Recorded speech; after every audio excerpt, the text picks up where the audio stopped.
أيها النظام لقد أهلكت العباد وأهلكت البلاد. الفساد يستشري، الشباب أكلتهم المخدرات، أكلوا الحوت البحر. انتبه أيها النظام، انتبه. ماذا فعلت بهذا الشعب؟ دولة غنية وشعب فقير. أين سوارد البترول؟ أين يا أخي شخص عنده فيلة فيها 100 شمبرة، وواحد عدو يا ابن عمي ساكن تحت كرنيته. خافوا ربي فينا يا أيها النظام، خافوا ربي يا حكومة، خافوا ربي يا دولة. يا بوتفليقة شوف الشباب، أعطينا لونساج.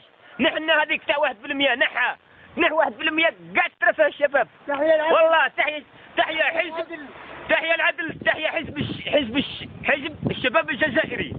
لا بوتفليقة، لا شبه التحرير، لا إنقاذ، لا فيش، لهم يحزنون واللحية لهم يحزنون. حزب الشباب الجزائري قد وش يعطيك حزب الشباب؟ احنا نحوسوا يا ودي، احنا نحوسوا يعطونا الحكم في ايدينا احنا. خلاص ابن عم، احنا كرهنا من حكم العجائز، كرهنا من حكم الشيوخ، من 50 مليون استقلال هم شاتين البلاد. خلونا نروح نحكموها احنا شويه زين، احنا نحكموها نقلبوها جنة احنا وكنا نحكموها احنا. تقالش عند منع ريوات هذا ديروا في فيسبوك هذا وابعثوا لهم، ابعثوا للحكومه هذه كما يقول لطفي دب القانون، ابعثوا للحكومه. وجوه البق. لا وش راح نقول لك؟ هذا مكة الله قالب انا في اشتها وقتلنا البرد، جعبت الغاز قطع على البحر واحنا نستغنوا عن اللقود والعرعار. ايها النظام افطن راك هلكت. كلمة الاخرى